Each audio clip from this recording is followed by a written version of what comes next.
Sin visión el pueblo perece, danos de tu dirección. Sin tu voz la oveja se pierde, sé nuestro pastor. Tú le hiciste un hogar al errante, casa para el pecador. La cosecha es abundante, envíanos, Señor. Tú construyes tu iglesia, la edificas con paciencia, nada puede detenerla. Jesucristo vive y reina. Tú envías a tu iglesia, la acompaña tu presencia como un río en tierra seca. Tu espíritu nos llenará. En el valle de sombra y de muerte ya no tenemos temor. Somos débiles pero en ti fuertes, eres nuestra porción. Cristo nuestra porción. Tú construyes tu iglesia, la edificas con paciencia, nada puede detenerla. Jesucristo vive y reina. Tú envías a tu iglesia, la acompaña. ¿Ok? Sí. Con su camisa de Saprissa, qué sé yo, tiene un tatuaje con las 40 copas, con su gorro de Saprissa, paga anualidades para poder ir al estadio. Es un sapricista que si usted lo ve, usted dice, ese muchacho es el número 1 fan del Deportivo Saprissa. ¿Ok? No hace falta que hable para que uno diga, es de Saprissa. ¿Ok? Tiene toda la pinta. Pero hay algo especial acerca de este fan, que a pesar de que tiene toda la pinta y toda la realidad en la cual él vive, por decirlo así, parece que es sapricista, pero muy escondido por ahí ve los partidos de la liga. Y cuando la liga hace un gol, él celebra. Y cuando hay clásico entre Saprissa y la liga, a pesar de que tiene todo de Saprissa, celebra y se pone feliz cuando la liga hace gol. No tiene mucho sentido, ¿verdad que no? La realidad en la que este señor está viviendo, que es Deportivo Saprissa por todo lado, cuando la pone en práctica, es totalmente diferente, es totalmente incongruente. ¿Ok? Entonces, yo quiero que ustedes tengan esa ilustración de este sapricista que es manudo de noche, que la tengan ahí en su mente porque va a tener mucho sentido a medida que vamos a ir desarrollando los pasajes que vamos a estar viendo aquí. ¿Ok? Entonces, si hay algo que yo quiero que ustedes recuerden, aparte de esta ilustración, es este principio bíblico que yo creo que esto es lo que Filipenses nos está compartiendo aquí. Si hay algo que ustedes necesitan recordar, es esto que está acá. Dice así, en virtud de las certezas espirituales que nosotros tenemos, la iglesia, nosotros aquí, CCF, está llamada a vivir en unidad y en servicio. Y esta verdad yo creo que es lo que resume muy bien estos versículos del 1 al 4. Y vamos a dividir este sermón en 2 puntos principales a la luz de esto que nosotros estamos viendo aquí. Y estos 2 puntos van a ser los siguientes. Por un lado, vamos a considerar nuestra realidad espiritual. ¿Cuál es la realidad en la cual nosotros estamos viviendo como cristianos? ¿Qué es lo que nosotros tenemos que es una certeza en nuestra vida si nosotros ponemos nuestra fe en Jesús? Ese va a ser el punto número 1. Y el punto número 2 va a ser un ánimo a poder vivir conforme a esas realidades. Un ánimo a vivir en la unidad y un ánimo a vivir en el servicio mutuo. Amén. Entonces, sin más preámbulo, vamos a ver el punto número 1, que son las certezas espirituales que nosotros tenemos. Voy a leer para ustedes porque eso está, para que ustedes me sigan ahí en sus Biblias, está en el capítulo 2, en el versículo 1. Dice así: por tanto, inicia Pablo ahí, si hay algún estímulo en Cristo, si hay algún consuelo de amor, si hay alguna comunión del Espíritu, si hay algún afecto y compasión.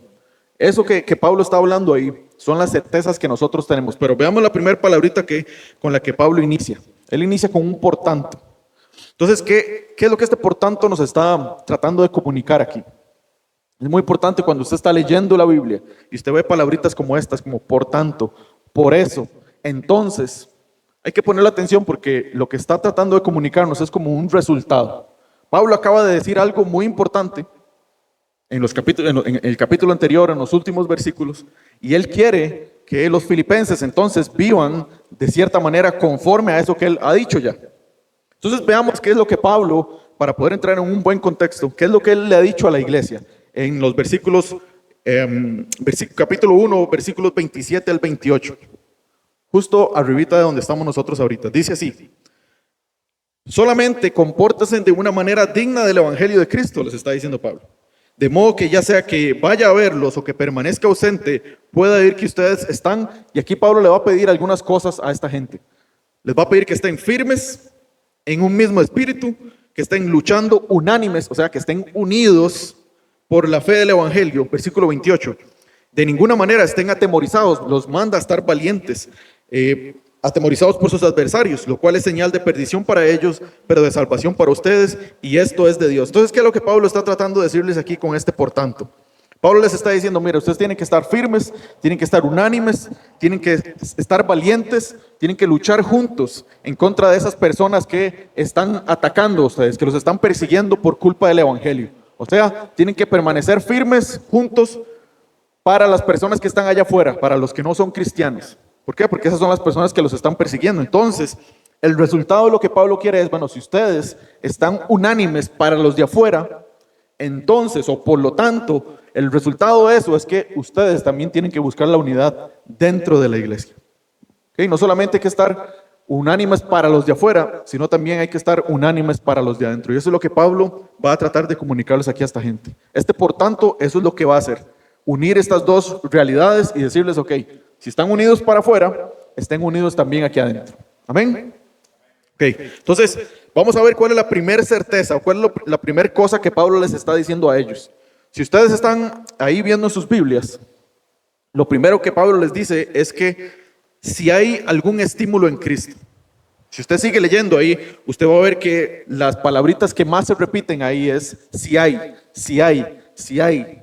Es como que Pablo no estuviera como tan seguro que si realmente los filipenses tienen estímulo en Cristo, tienen consuelo de amor, si tienen alguna compasión o tienen algún afecto y compasión en su corazón. Como que les está diciendo, mira, es como que si yo le dijera a ustedes, mira, si tiene hambre, entonces coma. O si tiene sueño, entonces duerma. Si está cansado, entonces descanse. No sé realmente si usted tiene sueño, no sé si realmente usted tiene hambre, no sé si realmente usted está cansado. Pero si es que cabe la posibilidad que usted tenga hambre, o que tenga sueño, o que esté cansado, entonces vaya, coma, descanse, o no sé, siéntese ahí en el sillón. Si yo le digo eso a usted, yo no sé si usted está cansado o tiene hambre o no. Parece que lo que Pablo está diciendo aquí a esta gente, él parece que está dudando más bien si es que estas personas tienen estímulo, si tienen consuelo en amor, si tienen comunión del Espíritu, tienen afecto o compasión. Pero mis hermanos, esto que está diciéndoles Pablo aquí, él no está dudando de lo que él está diciendo. Más bien lo utiliza o lo escribe de esta forma para afirmar como una certeza, como una seguridad, diciéndoles, mira, ustedes, mis hermanos, tienen esto.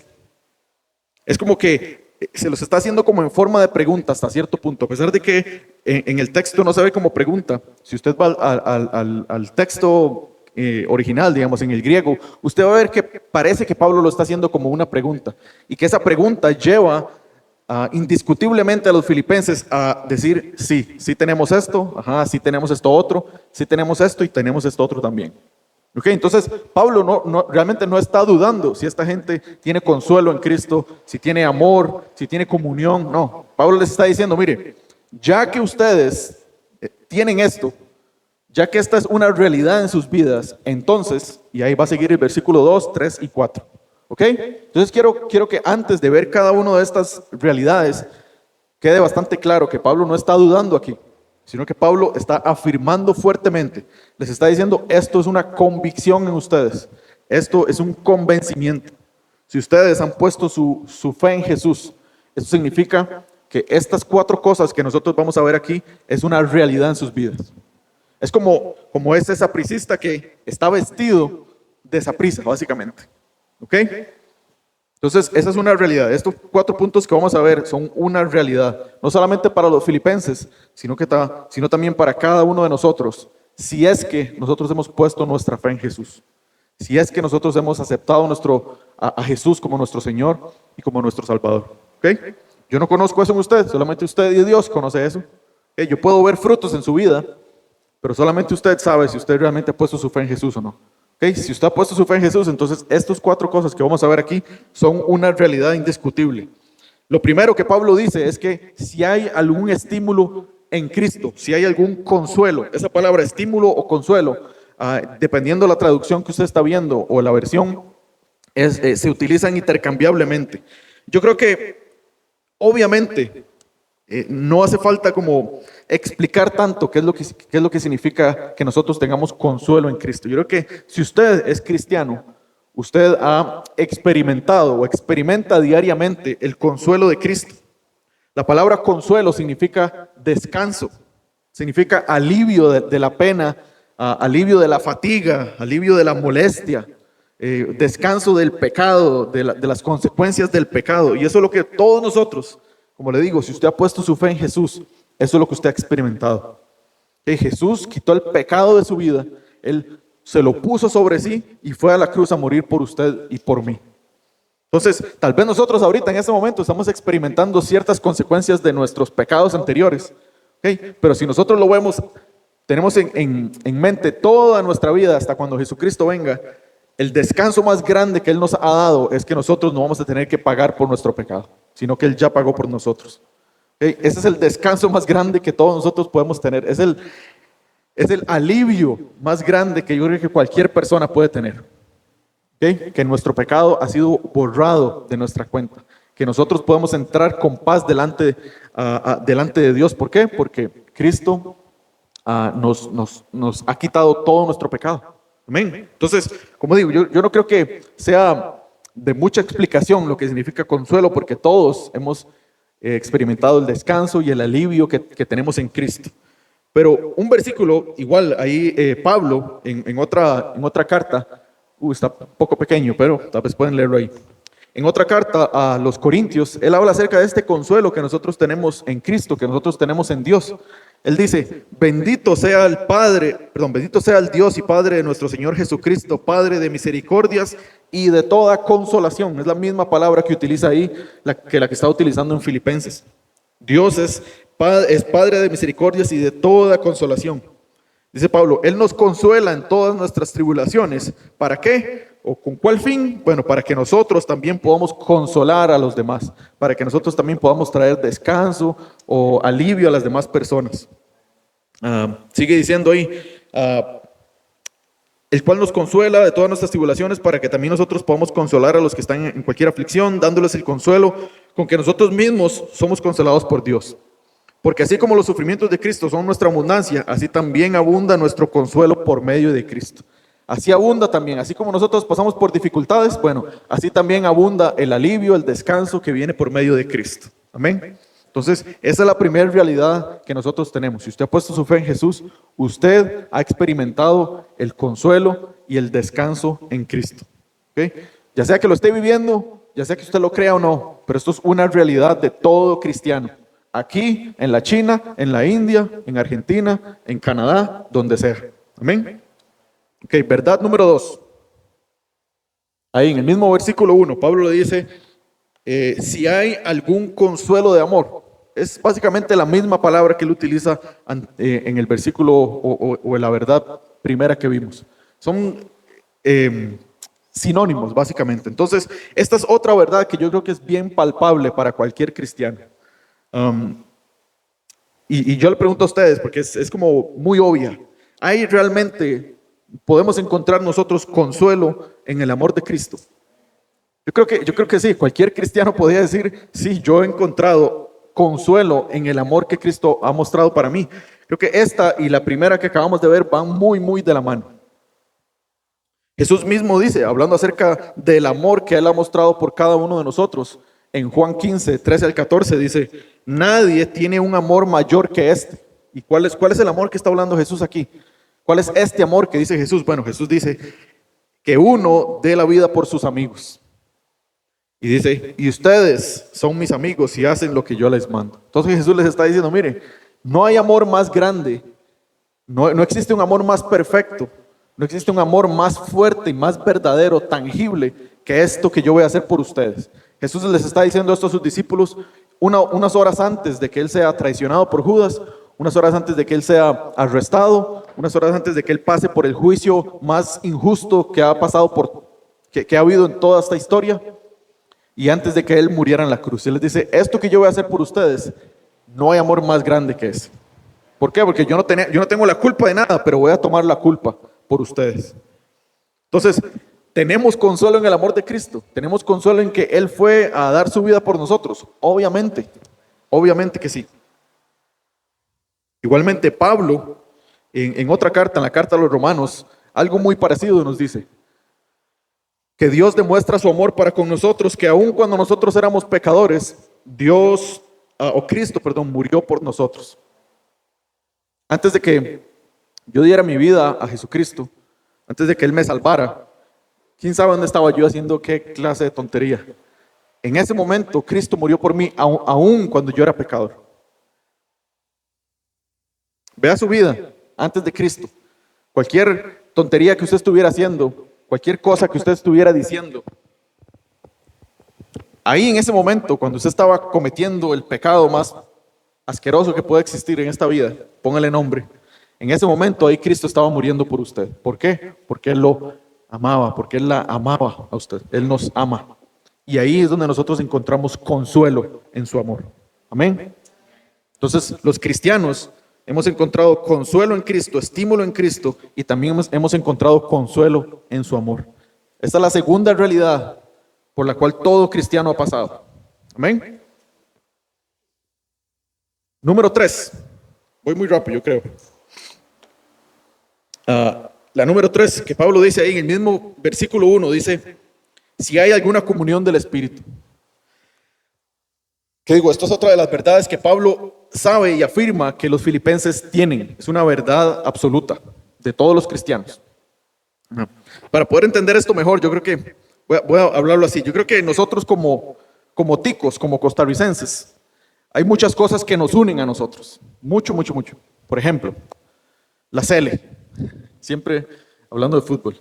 La selección, cuando la selección juega, estamos todos unidos. ¿Okay? Eso es una cosa que nos une. Nos une la forma en cómo nosotros hablamos. Por allá está mi esposa y está mi cuñada. Si nosotros empezáramos a hablar como ticos, y les decimos a ellas, traten de entender qué estamos diciendo, no van a entender, porque la forma en cómo los ticos hablamos nos une. ¿Okay? Eso es una de las cosas que nos unen, el pura vida, por decirlo así. ¿Okay? Esa es otra cosa que nos une también. La comida, el gallo pinto para el desayuno, es otra cosa que nos une. Las tradiciones navideñas, no sé, el zapote, qué sé yo, todos los turnos que se hacen, todo eso nos une. Son tradiciones que se hacen aquí y que nos unen a nosotros como ticos. Incluso, yo diría que yo estoy unido a todos los ticos, pero de una forma más especial, yo estoy unido a mi familia, a los Rivera Fonseca, esa es mi familia, o a los Rivera Cerón. Okay, hay ciertos chistes, por ejemplo, que yo hago con mi esposa que solo nosotros nos reímos porque solo nosotros lo entendemos. Hay ciertas tradiciones dentro de mi familia que son muy íntimas, muy personales, que solamente Lili, Mateo y Agustín, pronto a nacer, van a entender. Pero mis hermanos, déjenme decirles esto, hay algo incluso más tangible, hay algo incluso más verdadero, más duradero, más eterno que me une no solamente a ustedes, sino a un cristiano allá en China que está debajo del piso porque lo están persiguiendo, en la iglesia perseguida de China. Hay algo más que me une a mí, a los refugiados en Uganda. Me une más a mí, algo más tangible, más verdadero, me une más a mí que la sangre que corre por mis venas, que mi familia física. Hay algo más tangible que me une a mí, a todos los cristianos que hay en el mundo, a pesar de que yo los conozca o no. Y eso es el Espíritu Santo que todos nosotros tenemos. Por eso digo, si usted es cristiano, esto es una verdad absoluta para usted. Pablo dice en Efesios 4, del 4 al 6, hay un solo cuerpo y hay un solo espíritu, así como también ustedes fueron llamados a una misma esperanza de su vocación, un solo Señor, una sola fe, un solo bautismo, un solo Dios, Padre de todos, que están todos sobre todos, por todos y en todos, un solo camino también. Todos hemos sido llamados a un solo camino. Todo esto que yo acabo de leer aquí nos une a nosotros como cristianos. Pero lo que Pablo está hablando aquí en Filipenses es bien específico, y es que nos une el Espíritu Santo. Esa es la comunión, esa es la común unión que todos nosotros tenemos. Hay algo que todos nosotros tenemos en común aquí, y eso es el Espíritu Santo. Para poder entender un poquito más este concepto de cómo nosotros estamos unidos entre sí, por seguridad, las personas que son alpinistas, que andan escalando montañas, por seguridad, ellos se amarran entre sí. Pueden ver el mecate que tiene el primero que está arriba, ese mecate lo tiene amarrado a él, el segundo lo tiene también amarrado y el tercero también está amarrado. ¿Para qué? Porque digamos que el segundo se caiga, los otros dos pueden sostenerlo con ese mecate y pues no se va a morir. Si el tercero se resbala, los otros dos pueden sostenerlo. Eso es básicamente una imagen perfecta de lo que la iglesia debería ser. Todos nosotros unidos, sosteniéndolos los unos a los otros. Pero lo que nos sostiene a nosotros, es esa soga que sostiene a esas tres personas ahí, se puede decir que es como el Espíritu Santo, que es esto que Pablo está diciendo aquí. ¿Okay? Lo que nos mantiene unidos a nosotros es el Espíritu Santo, y es lo que Pablo está diciendo aquí. Si usted es cristiano, esto es una realidad en su vida. Amén. Número 4. Ahí mismo en el versículo 1 al final dice afecto y compasión. Estas dos palabras, afecto y compasión, pueden ser vistas como la raíz y como el fruto. ¿Por qué? El afecto, para los griegos en este momento, obviamente Pablo está escribiendo en griego para personas griegas y judías en Filipenses, específicamente griegas. Pero estas personas, cuando Pablo decía la palabra afecto, lo que él quería decir literalmente eran las vísceras, todas las partes internas del cuerpo humano, bien asqueroso.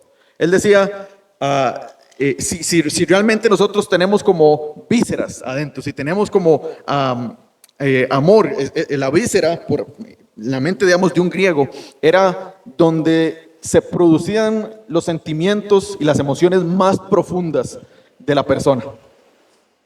Es como cuando nosotros decimos, cuando yo le digo a mi esposa, te amo con todo mi corazón. Obviamente yo no le voy a decir te amo con todas mis vísceras, que ella no va a entender. Pero yo le digo te amo con todo mi corazón, porque para nosotros el corazón es lo mismo que para los griegos las vísceras. ¿Okay? El corazón es donde se producen los sentimientos, las emociones más profundas. Entonces Pablo le está diciendo a esta gente, mira, ustedes tienen afecto, tienen el lugar donde se producen esas emociones. Y la compasión es un producto, es un fruto de esa base o de esa fuente. Entonces, en la obra salvadora de Cristo, Dios nos ha hecho a cada uno de nosotros una nueva criatura. Todas las personas tienen afectos, pero no todas las personas tienen compasión. ¿Okay? Solamente yo creo que los cristianos podemos compadecernos de las personas de una manera que glorifique al Señor. En la obra salvadora de Cristo dice que Pablo, que todos nosotros, si estamos en Cristo, somos una nueva criatura.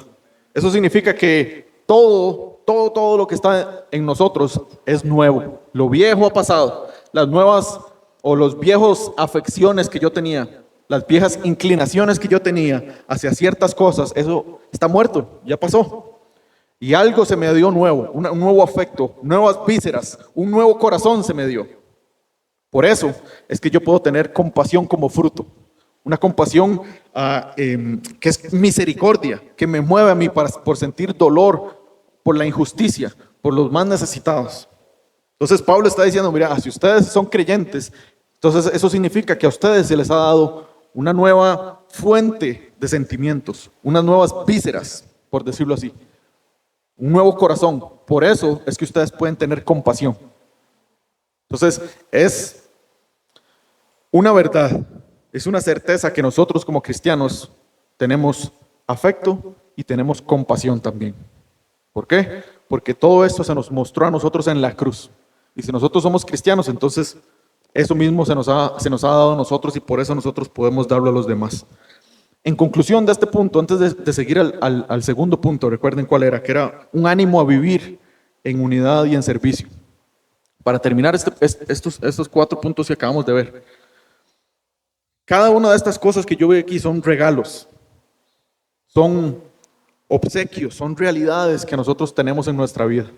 Ya sea que usted las entienda o no, ya sea que esta sea la primera vez que usted las escucha o no. Si usted es cristiano, esto es suyo.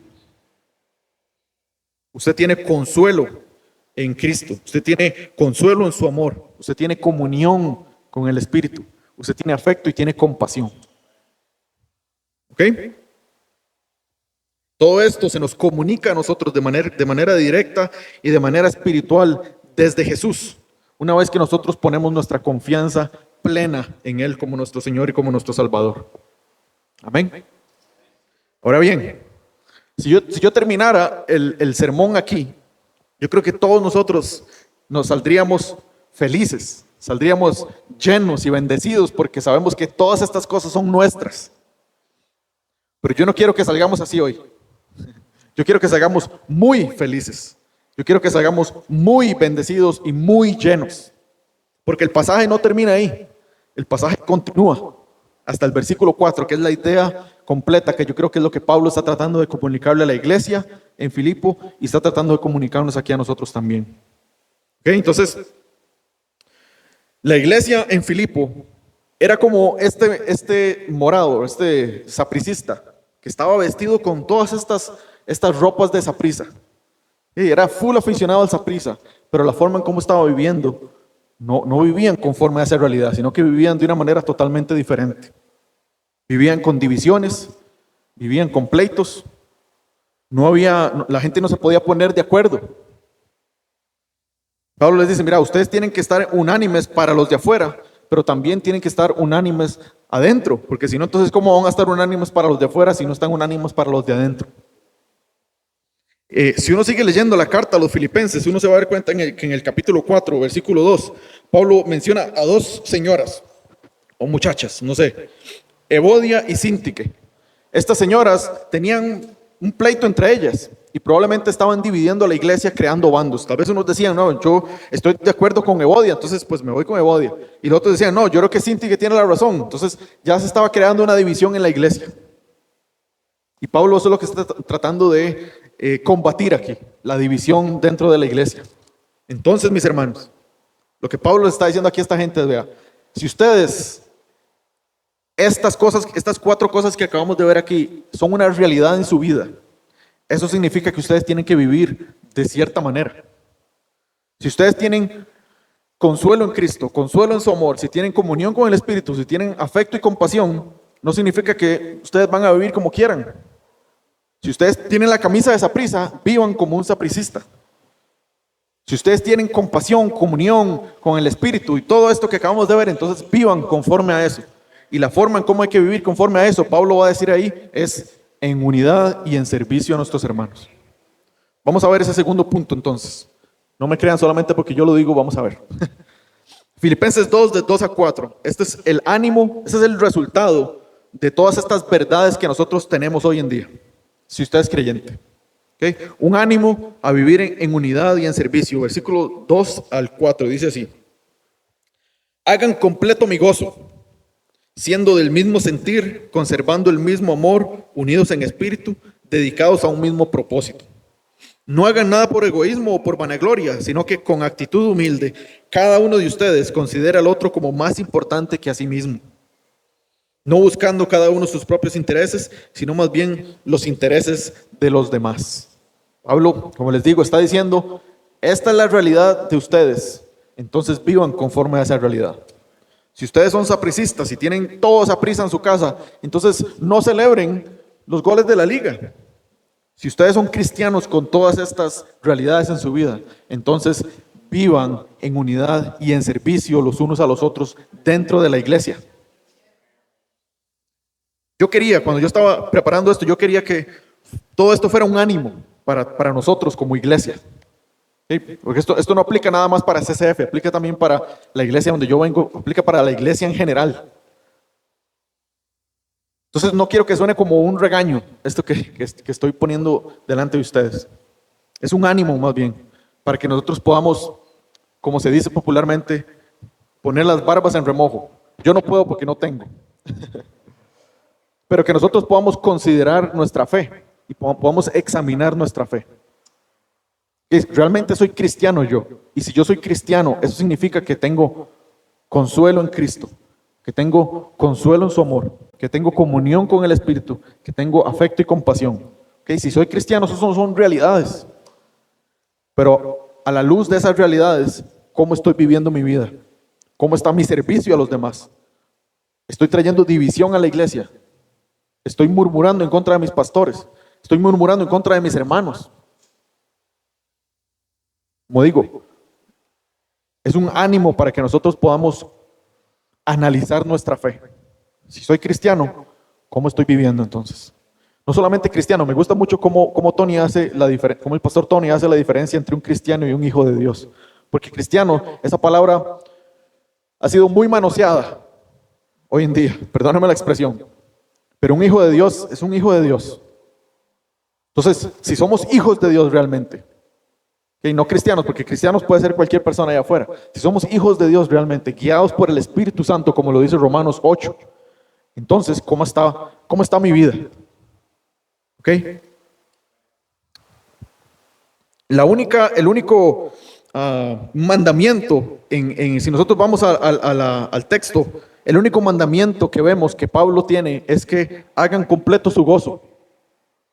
No lo puse ahí, pero en el versículo 2, el único mandamiento que hay ahí en griego, o en el texto que Pablo está escribiéndole aquí a esta gente, es que hagan completo el gozo de él.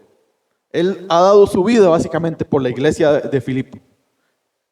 Él plantó la iglesia, fue y puso pastores, hizo todo básicamente por la iglesia, y él ha dado mucho de su vida para que la iglesia pueda crecer.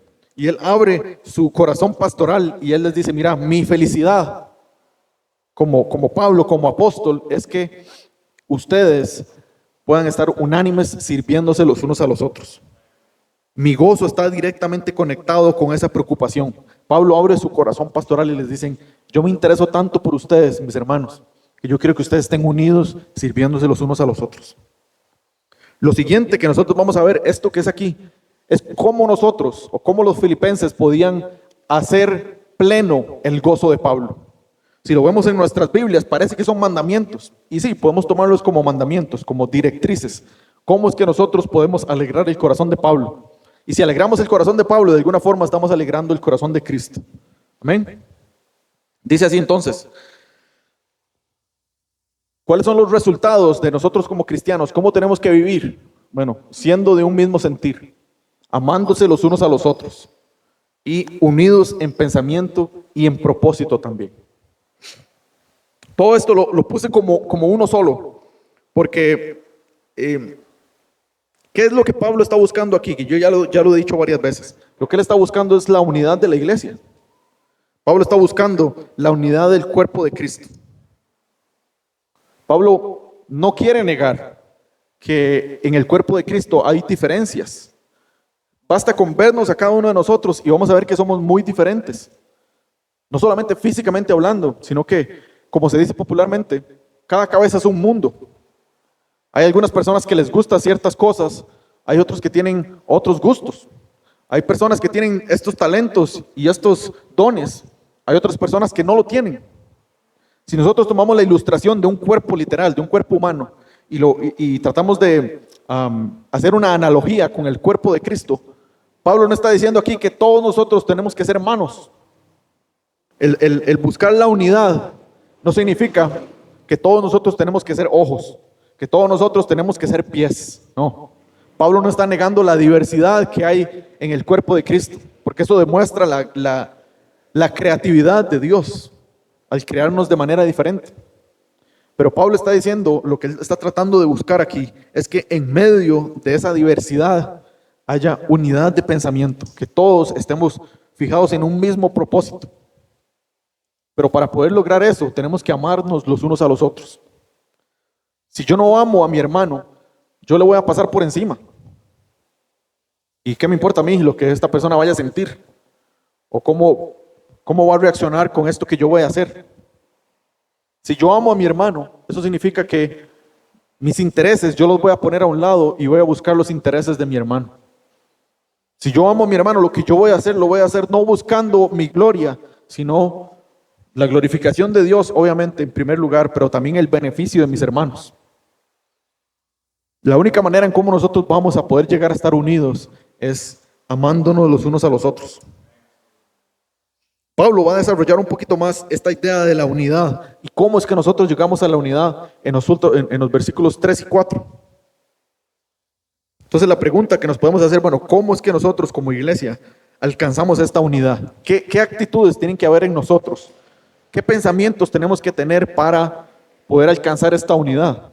Pablo en el versículo 3 nos dice, sin egoísmo, no hay que ser egoístas.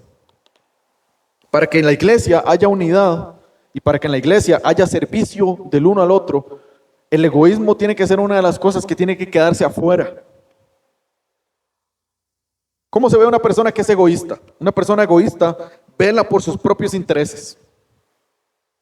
¿Qué puedo ganar de esto? ¿Qué provecho puedo sacar de esta situación? Una persona que es egoísta se ama a sí mismo.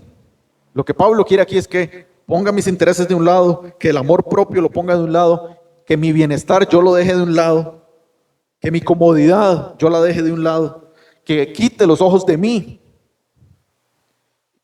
y que deje de poner los ojos en mis necesidades y que todo esto que yo acabo de decir más bien yo ponga los ojos en el bienestar de mi hermano, en la necesidad de mi hermano, que yo ponga mis ojos en los intereses de mi hermano y de mi hermana.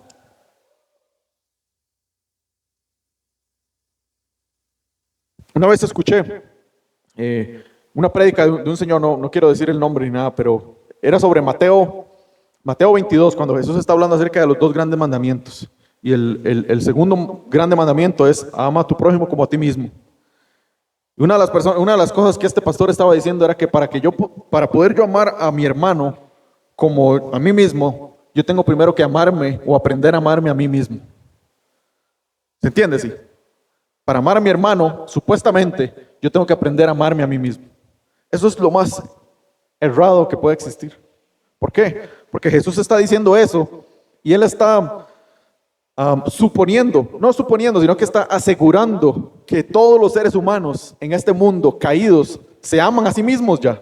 Nosotros no tenemos que aprender a amarnos a nosotros mismos porque ya nacemos con esa condición. Ya nacemos con esa inclinación de amarme a mí mismo. Yo busco mi propio interés. Todos nacemos así. Entonces, mis hermanos, tenemos que quitarnos esa mentalidad del yo, y empezar a buscar como el nosotros. ¿Okay? La iglesia no es solamente una persona, somos todos nosotros. Entonces, ¿cómo alcanzamos la unidad? Número 1, no siendo egoístas, dejando de lado mis intereses. Lo segundo es la vanagloria. Todo esto va de la mano, es como si fuera una escalera. Para poder llegar a la cima, yo tengo que empezar a dar pasitos. Y estos pasitos va a ser esto que estamos viendo aquí. Van de la mano cada uno. Me gusta mucho cómo la vanagloria, o esta porción lo traduce la nueva traducción viviente. Porque la nueva traducción viviente dice, no traten de impresionar a los demás. No traten de impresionar a nadie. ¿Cómo alcanzamos la unidad? No tratando de impresionar a nadie. no jugando de vivos, como se dice. Lo que hagan, mis hermanos, el servicio que ustedes prestan a las demás personas, no lo hagan para que le digan, qué buen trabajo, Kevin, qué buena prédica, bro, qué buen sermón. No, que el Señor me libre, porque he luchado con eso yo, para ser sincero. Pero que las cosas que nosotros hagamos, las hagamos para la gloria de Dios principalmente. Y por el amor a los demás, buscando el bienestar de los demás siempre. No para que las personas nos vean a nosotros.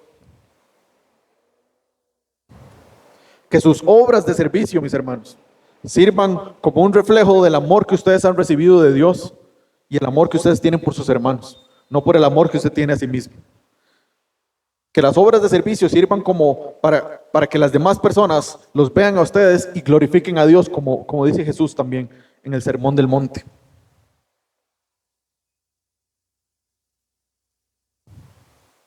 No traten de impresionar a nadie, no traten de impresionar a Dios, porque Dios no puede ser impresionado por nada. Ya Él todo lo conoce.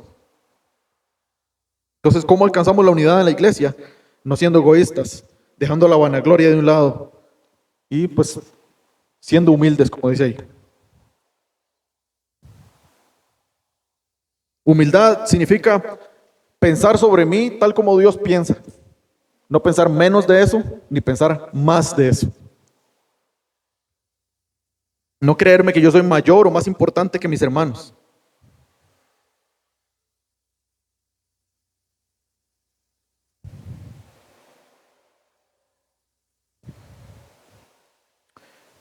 Para poder alcanzar la unidad en la iglesia,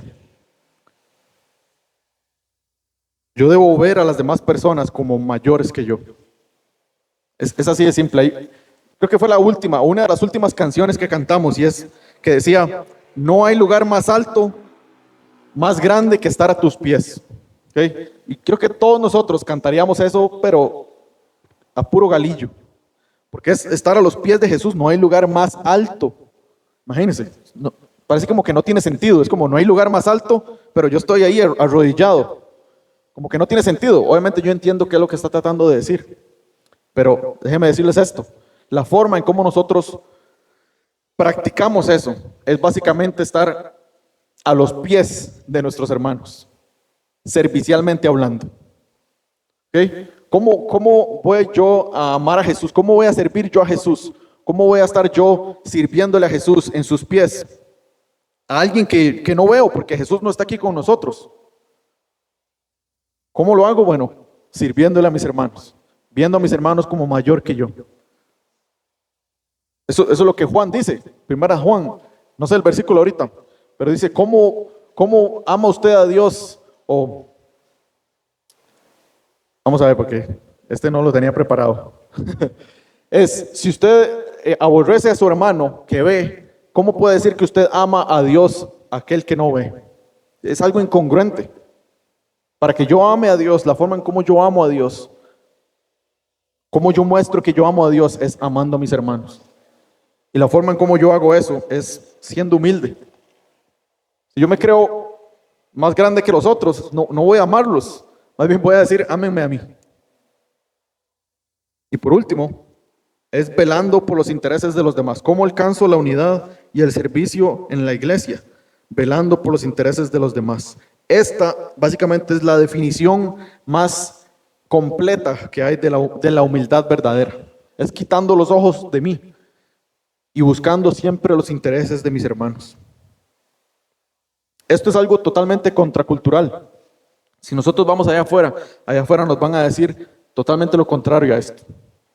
Si usted quiere ser exitoso, usted tiene que pasarle por encima a cualquiera, usted tiene que siempre velar por usted, siempre echar para su saco, ve a ver qué saca de esto. Pero la cultura del reino es totalmente diferente. Es totalmente de cabeza. Para poder llegar a ser el más grande en el reino, tenemos que estar preparados para ser esclavos de los demás o ser sirvientes, servidores de los demás.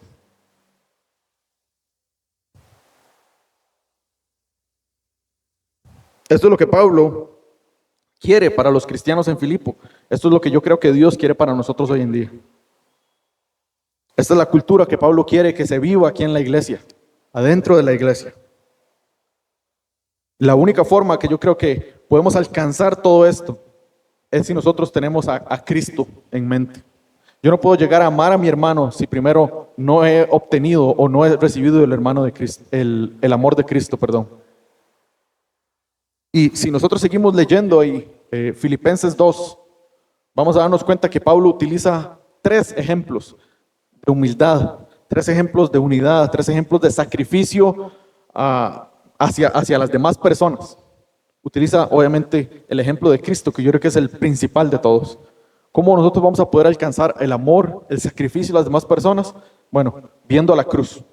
Cuando yo veo la cruz y yo veo lo que Jesús hizo por mí, eso es como un motor que me lleva a mí a servir a las demás personas. Si yo quito mi mirada de Jesús, está acabado. La única manera que yo voy a poder alcanzar eso es siempre viendo a la cruz, aferrado a la cruz. Porque es ahí donde yo encuentro mi valor, es ahí donde yo encuentro mi propósito. Si yo encuentro mi valor en otra cosa, pues el servirle a los demás, eso va a quitar mi valor supuestamente. Pero el valor yo lo encuentro en la cruz, con el mayor ejemplo que es Jesucristo. Pablo después, para que ustedes puedan leerlo en sus casas tal vez, da el ejemplo de Timoteo también. Y da el ejemplo de otro hermano que se llama Epafrodito. No vamos a ver esos ejemplos porque duraríamos mucho tiempo. Pero creo que Pablo pone esos ejemplos ahí para que las personas no digan, mira, es que Jesús puede servir porque Jesús es Jesús. Jesús es Dios, Él puede hacer todas esas cosas. Pero Él pone el ejemplo de Timoteo y Epafrodito para que digan, no, mira, aquí hay 2 personas comunes y corrientes que estaban ahí en la iglesia y servían sacrificialmente a todos los demás. Para que nosotros también digamos, nosotros también podemos. ¿Okay? Con esto no estoy diciendo que no van a haber divisiones en la iglesia. Con esto no estoy diciendo que no van a haber pleitos. Porque ¿qué lugar más? Es como si fuera una bomba a punto de estallar. Poner pecadores en un mismo lugar. Obviamente van a haber pleitos. Obviamente en algún momento va a explotar esa bomba. Pero hay principios bíblicos como nosotros podemos buscar la unidad en medio de esas situaciones. Esa es otra prédica totalmente diferente que podemos hacerlo otro día. Pero a manera de conclusión, mis hermanos, en virtud de las certezas espirituales que nosotros hemos visto, ¿cuáles eran esas certezas? Estímulo en Cristo, consuelo en su amor, comunión del Espíritu, afecto y compasión. Todo eso son realidades espirituales, son certezas espirituales que nosotros tenemos hoy en día. A la luz de eso, entonces, nosotros como iglesia estamos llamados a vivir en unidad y en servicio. Recuérdense eso. A la luz de todo esto que acabamos de ver, estamos llamados a vivir en unidad y en servicio. ¿Cómo entonces? Prácticamente, un par de puntos nada más. Busco yo eso. Yo creo que algo que a mí me cuesta, y tal vez no sé si le cuesta a usted, es hacerme como accesible a las demás personas. ¿Cómo puedo yo saber si una persona necesita ayuda? ¿Cómo puedo saber yo qué necesita mi hermano para servirle? Bueno, vaya y pregúntele, ¿cómo está? Pero realmente, ¿cómo está? No me diga bien, ya, sino pase tiempo con su hermano. Invite a su hermano a la casa. Invítelo a comer y hablen, discipúlense los unos a los otros. Esa es la única manera en cómo nosotros podemos ser vulnerables. ¿Cómo podemos abrirnos? Pregúntele al pastor, ¿qué necesita? Dígame. ¿Cómo puedo servir? Tal vez no necesariamente a él como tal, pero a la iglesia en general. Pregúntele a su hermano, ¿cómo puedo servirle? ¿Cómo puedo estar orando? No significa que yo le voy a estar dando plata todos los días. No se trata de eso, sino es cómo puedo yo ayudarle en esto, cómo puedo caminar con usted, cómo puedo llevar esta carga junto con usted. Solamente así, mis hermanos, es que vamos a poder encontrar la unidad en medio de la vulnerabilidad. Entonces, mis hermanos, a la luz de todo esto, vivamos en unidad, sirviéndonos los unos a los otros, poniendo a los demás por encima de nosotros. Que a la luz de estas realidades que Pablo ha escrito acá, podamos tomar parte en la unidad del cuerpo de Cristo y en el servicio a nuestros hermanos. Oremos. Señor, te damos infinitas gracias, Dios, porque tú eres un Dios de misericordia, eres un Dios de bondades, eres un Dios de amor. Padre, y todo eso lo hemos encontrado en la cruz de Cristo. Gracias, Señor, porque tú has derramado tu amor perfecto en la cruz. Gracias, Señor, porque Jesús vino a este mundo como uno de nosotros, a vivir la vida perfecta, una vida que ninguno de nosotros ha podido vivir. Y vino, Señor, a dar su vida de una manera injusta realmente, porque Él no la merecía, Señor, pero Él voluntariamente tomó nuestros pecados y los hizo suyos, Señor. Y su justicia, su perfección la hizo como nuestra, Padre. Gracias porque es ahí donde nosotros encontramos la paz. Es ahí, Señor, donde encontramos quién realmente somos cada uno de nosotros, Señor. Ayúdanos a la luz de estas realidades espirituales, Señor, a vivir en unidad, reflejando, Señor, la unidad que hay en ti, en la Trinidad.